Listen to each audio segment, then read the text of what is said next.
Je n'ai rien dit. Si tu en as trop dit, il est trop tard pour revenir en arrière. Regarde-moi. Pourquoi viens-tu me rappeler qu'ils se sont querellés le soir même de la mort de Peter? Pour tout ça que tu voudras, mais tais-toi! Quel est l'homme qui apparaît dans tes rêves? Celui qui détourne les yeux? Celui qui cache ses mains? C'est Christian? Je n'ai rien dit. Je n'ai pas voulu le dire. C'est lui! Lui! Et c'est ma propre sœur qui a pu le penser! Lui! Lui! Lui! Pardonne-moi, Frida. Je t'assure que je n'aurais pas voulu le croire. J'aurais donné ma vie pour ne pas le croire. Mais c'est plus fort que moi. On a beau crisper les poings, serrer les dents, sceller les lèvres. Mais la pensée, personne ne l'arrête. Tu ne peux pas savoir comme j'ai lutté contre cette idée de braise. Les cris que j'ai étouffés dans mon oreiller en me répétant, mais ce n'est pas possible. Christian y pense. C'est moi qui suis mauvaise, femme au sang de mer, mais non. Dès que je me rendormais, Christian était là de nouveau dans mon sommeil, comme un éclair noir sur le bord du précipice. Et tu veux que j'apprécie ton silence? Il aurait mieux valu que tu l'accuses loyalement. Il aurait pu se défendre. Mais j'essayais de me convaincre moi-même de son innocence. Personne n'aurait été plus heureux que moi si je pouvais pardonner un jour. Mais non! Chaque pas qu'il fait soulève de nouveaux soupçons. Pourquoi, lorsque Peter a été étendu ici, a-t-il été le seul à ne pas venir le voir? Pourquoi boit-il à présent, lui qui ne buvait jamais? Pourquoi n'est-il pas revenu s'asseoir à ma porte et y fumer sa pipe sans que sa main tremble? Assez! Je ne veux plus en entendre davantage. Peut-être seras-tu plus digne de pitié que moi. Mais quelque chose de très profond vient de se briser entre nous. Attends! Ne pars pas ainsi. Et qu'attendrais-je de plus? Lorsque j'ai quitté la maison, j'ai laissé un homme qui était toute ma foi et dont je pouvais baiser la bouche en riant. Maintenant, je reviens dans un silence triste. Et c'est toi qui te couperais la main plutôt que de me faire du mal. Mais tu m'as fait le pire dont tu m'as pu me frapper. Tu n'as rien fait pour recouvrer la paix. En revanche, tu as empoisonné la mienne. Voilà ton œuvre. Coupe-toi la main, Estelle. Coupe-toi la main.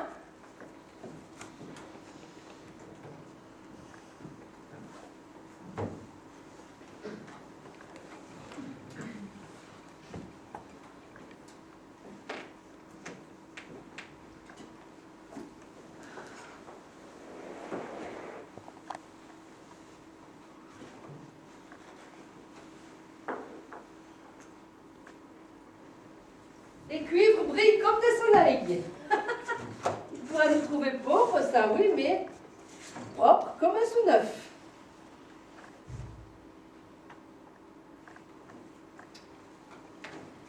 Pourquoi est-ce que tu ne t'attives pas un peu? Hein?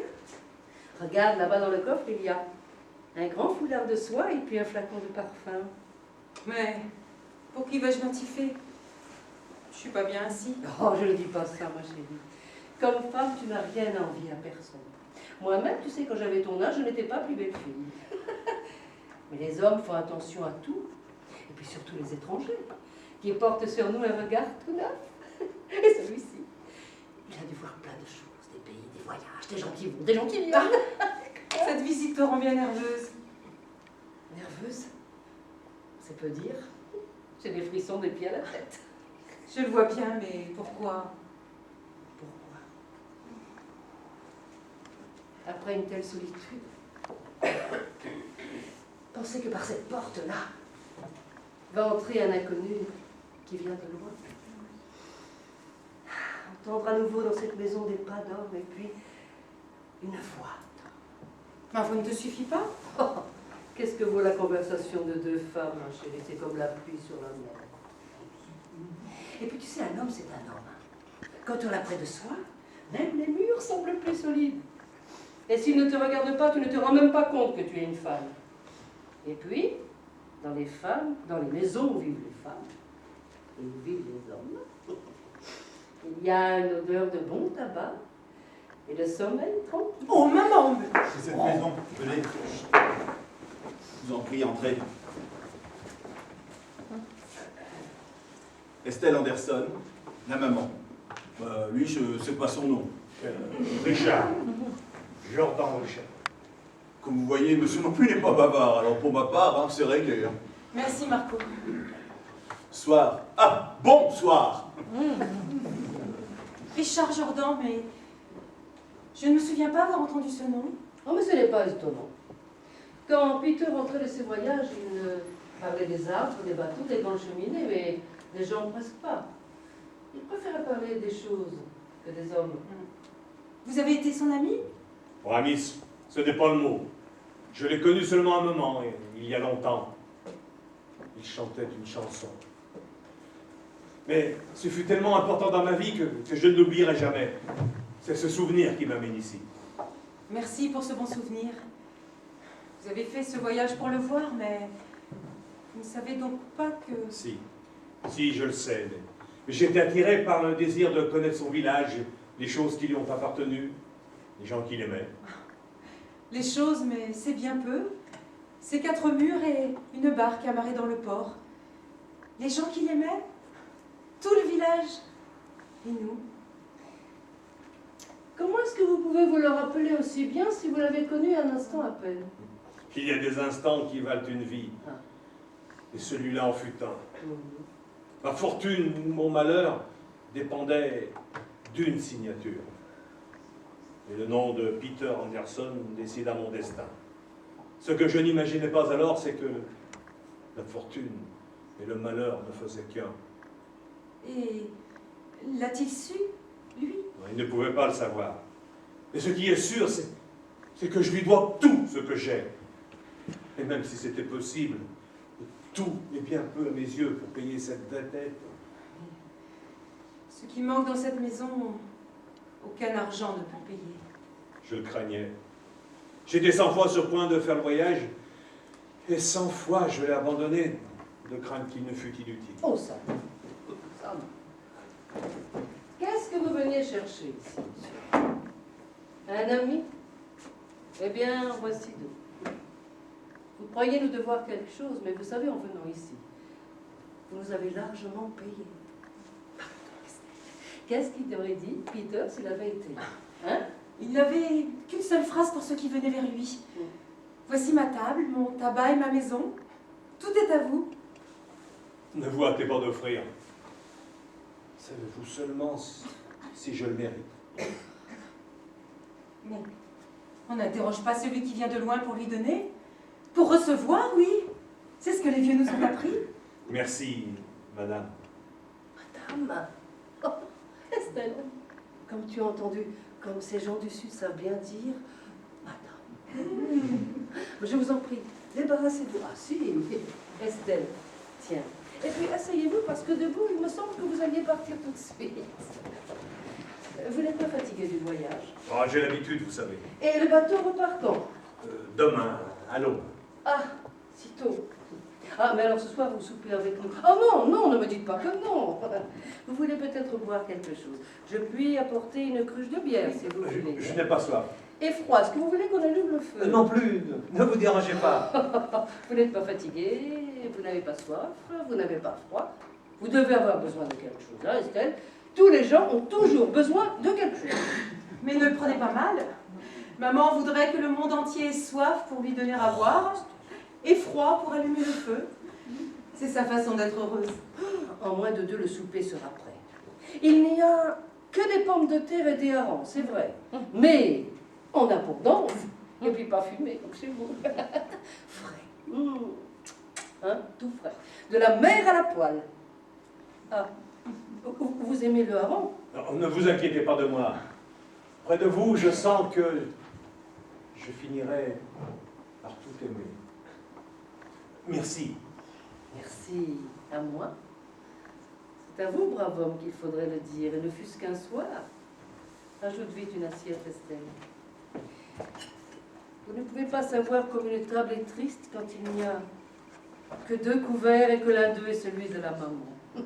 Mais maintenant, 3 couverts, hein, Estelle? 3 couverts. Quelle brave femme. Quelle vivacité à son âge. C'est une jeunesse de 65 ans bientôt. Elle est toujours ainsi? Toujours, dans le bon temps comme dans le mauvais. Il y a des arbres qui ne perdent jamais leurs feuilles. Vous êtes un peuple tranquille et fort. Dans les grandes villes, j'ai vu des filles travailler comme des hommes et chanter en même temps.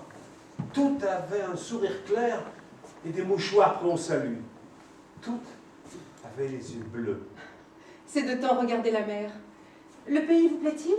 Je le connais à peine et je voudrais déjà qu'il fût mien. Merci. Marco m'a dit que vous travaillez aussi. Heureusement, sinon que ferais-je? Oui, mais plus que ses mains ne peuvent en faire. Jusqu'à cultiver la terre. Bof, un tout petit jardin là, tout près. Vous faisiez ce travail auparavant? Autrefois, ce n'était pas nécessaire. Quand Peter vivait, nous plantions des rosiers. Ensuite, il a fallu semer. Le plus triste dans une maison où l'homme manque, c'est qu'il faut transformer les jardins en potager. Pourquoi refuseriez-vous mon aide? Avec ce que j'ai dépensé en un soir, mais je puis acheter ce que ne pourrait produire ce verger en 100 ans. Mais votre nuit est à vous, mon travail est à moi et il m'aide à me souvenir. J'espère que vous n'avez pas mal interprété mes paroles. Non, je sais qu'elles sont sincères et limpides. Je vous en remercie. Il semble que vous ne soyez pas très heureux avec votre fortune. Comme certaine. Vous le voyez, je ne puis épargner une fatigue de femme ni acheter 1 heure de sommeil tranquille. Vous avez quelque chose à oublier? Ah, si je pouvais. Mais le temps vous aidera et les voyages. Allez-vous très loin? Personne ne m'a tendu part. J'aimerais manquer le bateau de demain et attendre ici son retour. C'est un pauvre village, vous savez, vous ne pourriez pas vous y habituer. Oh, j'ai besoin de si peu de choses et c'est si difficile à trouver. Le repos. Le repos, oui. Qui sait si la paix que je cherche partout n'est pas ici. Et quand votre bateau repart-il? Dans 15 jours.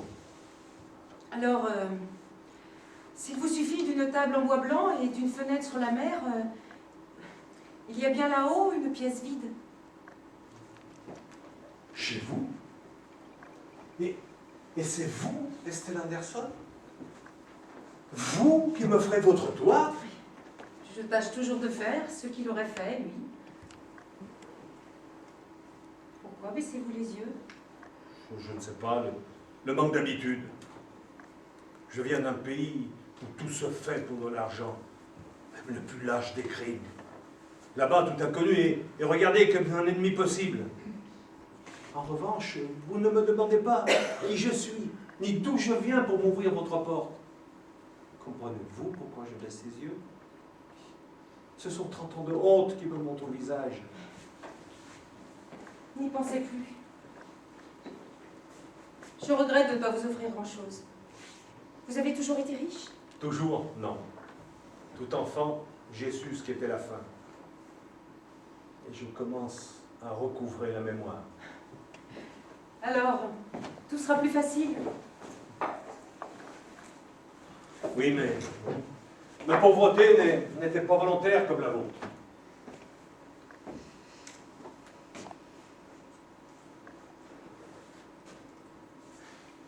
Je sais que votre barque est la plus belle du pays et que beaucoup seraient enchantés de pouvoir la vivre. J'irai mendier mon pain sur les chemins plutôt que de vendre cette barque. Ce serait comme le vendre lui-même. Oui, je connais. C'est le jour où Peter a acheté, le jour même où il est mort. Il l'a acheté. C'est facile à dire. noce est fait, mais... Que de jours de fatigue et de nuits sans sommeil pour en arriver là. Quand il était impossible de sortir en mer, Peter travaillait à la hache dans la forêt. Le soir, nous sculptions ensemble ces bateaux en économisant le feu. Mais ce n'était rien. Un jour, il a fallu supprimer le vin sur la table. Un autre jour, le tabac. Chaque nouvel échelon gravi était une semaine aux 7 douleurs. Et il a fallu y mettre les 13 monnaies de notre mariage. Et ce tas d'argent ne montait guère. Ce petit tas d'argent capable d'épuiser un homme et qui tenait si facilement dans un mouchoir.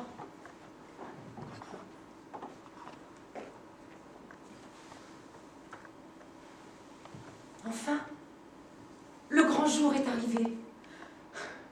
Je ne sais pas ce qu'est le frisson d'une femme qui attend un fils, mais il ne peut être plus grand.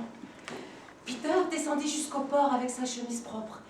J'avais remis près de son assiette sa pipe bien bourrée, et je l'attendais derrière cette vitre avec un carillon de guêpes dans les veines. De loin, je l'ai senti venir en chantant, de cette voix d'homme mûre et pleine d'homme complet. Au milieu de la côte, il leva la main pour me saluer.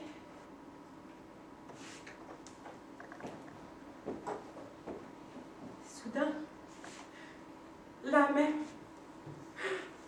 non, Dieu n'a pas voulu cela. Dieu ne m'aurait pas choisi ce soir-là.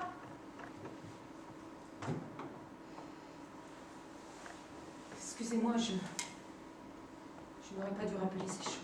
À table! Et vite, parce que tout refroidit. J'ai beaucoup tardé, n'est-ce pas? Je ne sais pas ce qu'il y a aujourd'hui, mais tout s'échappe de mes mains. Ah, la miche de blé pur et tendre, on vient de la porter. Je vous en prie. Ici. La place de l'homme est ici. Comme ça. Ah. Voulez-vous le partager avec nous? Ici, c'est toujours l'homme qui partage le pain et bénit le repas. Merci. Je partagerai le pain. Quant à la prière, j'aurais beau le vouloir, je ne saurais trouver les mots.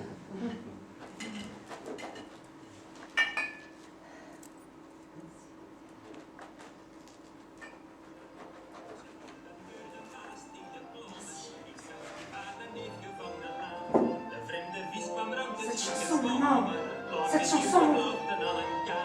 Ce sont les garçons qui donnent un séminaire. Il faut qu'ils savent vraiment ce qu'ils chantent.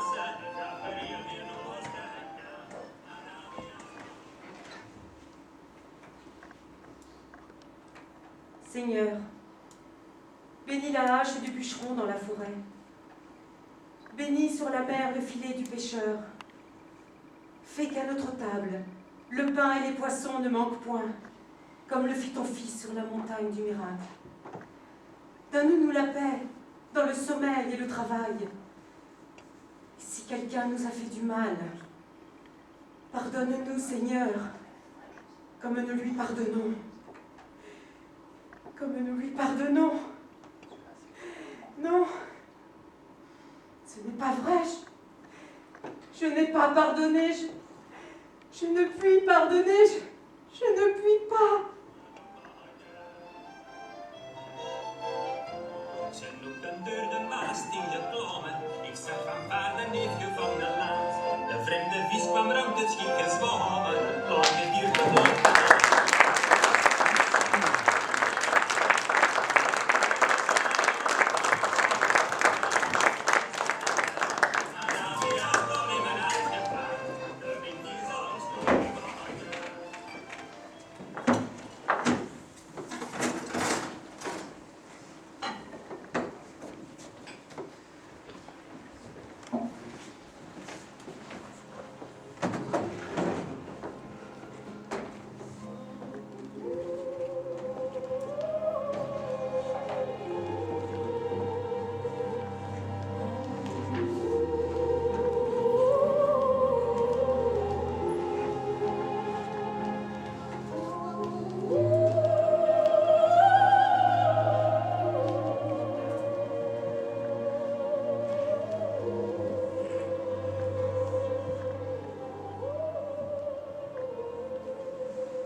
La cueillette est commencée.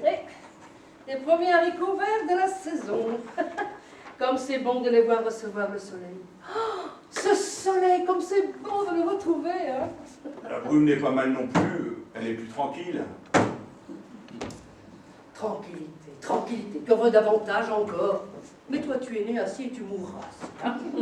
Oh, mais enfin, si j'avais ton âge, personne ne m'enlèvera cette journée de soleil avec les bois éclatants de résine et puis tous les arbres tremblants d'oiseaux et puis tous les chemins riches de fiancés. Hein. Je ne suis pas un homme de fête. Mais comment on est trop tard pour revenir en arrière. Si on pouvait vivre 2 fois. Tu referais la même chose. Tu sais, un chat, ça a 7 vies. Et ça n'arrête jamais de chasser les souris. Hein. Allez, ne me faites pas parler. Tu peux pendre ta langue à un clou pour ce qu'elle te sert, là. Tu vas le peindre? Ah non, celui-là, c'est M. Jordan qui l'a commencé. Et il veut le terminer ce soir même, avant de faire ses adieux. N'en parle pas, va. L'heure du départ arrivera bien sans que tu l'arrives, sans que tu en parles, va. Le bateau, il repart quand? À la nuit. Si vite. Les soirées sont si courtes ici. Pourquoi ce maudit bateau arrive-t-il aujourd'hui? Tiens, il aurait dû, je ne sais pas moi, se perdre. Passer au large, tiens. Vous êtes attaché à votre pensionnaire, hein? Mais bien, il n'y a pas que moi. Au village, tous sont ses amis, et puis il y a toujours une bonne parole pour chacun. Et quand il vient s'asseoir autour du puits avec les vieux pour discuter, on dirait déjà qu'il est l'un des nôtres. Ah ça, pour se faire aimer, il sait se faire aimer, lui. Oh. Il n'est pas maladroit. Il a appris à tirer les filets tout comme un autre. Et puis toujours de bonne humeur. Et si simple avec tous. Lui qui a vu tant de monde et qui sait tant de choses. Ah, sur ce point, nous ne sommes pas d'accord. Ah. Comme ami et comme brave homme, il est très bien. Et pour savoir, ce qui s'appelle savoir, il ne sait rien de rien. Parce que toi, tu vas lui donner des leçons sans doute. Ah ouais, ce ne serait pas la première fois. Ce matin, Oui. quand il a vu s'ouvrir les coquelicots dans la mousse des toits, il m'a demandé très sérieusement qui s'amusait à semer des fleurs sur les maisons. Oh Seigneur, il ignorait que c'était le vent. Tu parles d'un exemple. Comme s'il n'y avait que ça à se fourrer dans la tête.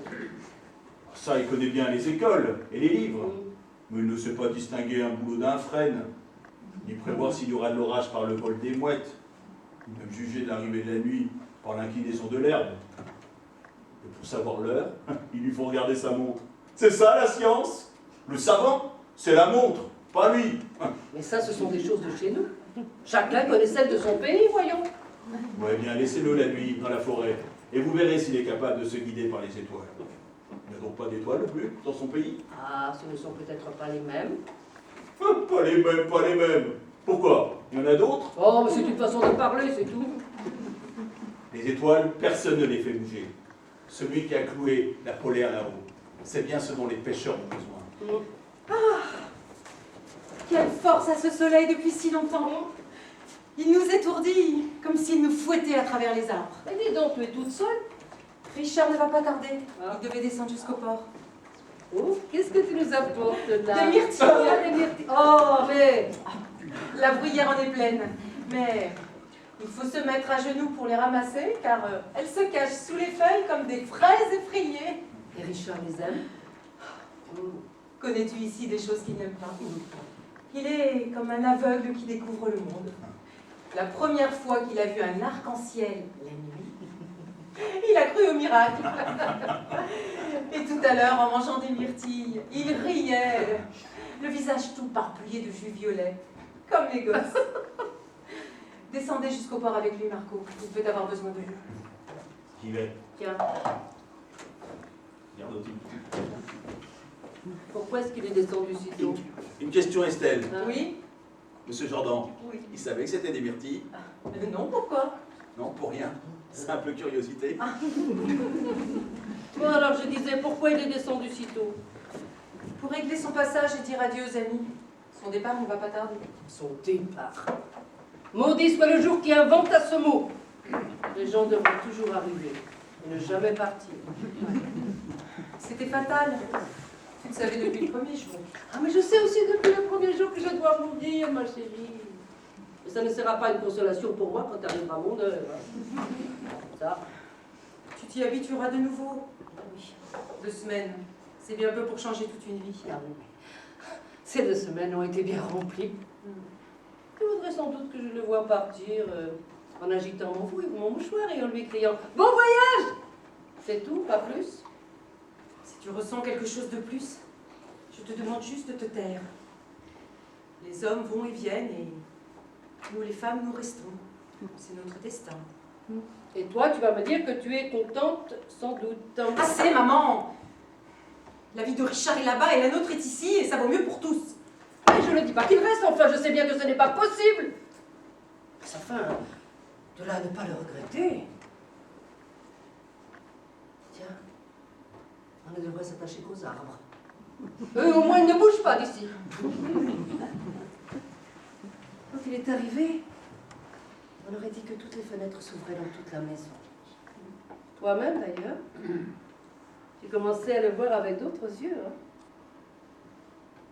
De femme à femme, Estelle. Si tu avais le pouvoir d'arrêter ce bateau... Je ne me bougerai pas. Richard doit s'en aller et c'est tout ce que je sais. Et il aurait mieux valu qu'il continue son voyage ce jour-là. Mais enfin, mais tu as quelque chose contre lui ou quoi? Je l'ai contre moi, ce qui est pire. Ne le vois-tu pas? Autrefois, je savais ce que je voulais. Et maintenant, je ne sais plus où j'en suis. Je ne peux pas continuer ainsi. Je dois redevenir en paix avec moi-même, c'est tout. Toi, tu es en train de découvrir des fautes qui ne se passent que dans ta tête. Non, maman. Je ne suis pas la seule à le sentir ainsi. Quand nous sommes ensemble, il y a entre nous une fausse joie. Lui non plus n'a pas trouvé le repos. On dirait qu'un remords le poursuit intérieurement. Tu ne vas pas imaginer que Richard te cache quelque chose. Tu sais, c'est un honnête homme et puis un véritable ami pour toi. Non, maman. Les vrais amis se parlent tranquillement en se regardant en face. Nous, non. Il y a toujours quelque chose d'obscur entre nous. Ah ça, tu ne m'avais jamais dit. Aujourd'hui, alors qu'on ramassait ensemble des myrtilles, nos mains se sont touchées sans le vouloir et tout d'un coup, nous sommes restés muets tous les deux sans parler. Moi, je sais bien pourquoi je n'osais pas lever les yeux. Mais lui, pourquoi se taisait-il? S'il en est ainsi, alors, oui, tu as peut-être raison, il vaut mieux mettre fin à temps. Ce qui ne peut pas continuer. Merci, maman. C'est le conseil que j'attendais de toi. Là, j'étais prête? Là-haut, oui. Repasser à l'eau de sauge pour qu'il ait le bon parfum de chez nous. Et tu as fermé la valise? Ah, ça, ce n'est pas mes affaires, alors. Ouvrir les bagages, tant que tu voudras. Mais alors, les fermer, je suis trop vieille à présent. Tu as toujours été la plus jeune de la Mais maison. oui, c'est ça. Ne l'oublie pas au dernier moment. Oui, ne t'inquiète pas, va. Si j'ai quelque chose, personne ne le remarquera. Naturellement, j'ai quelque chose. S'il doit partir, alors bon voyage, mon ami. Et puis, surtout, allez bien tout droit pour voir si la terre est ronde. Et puis,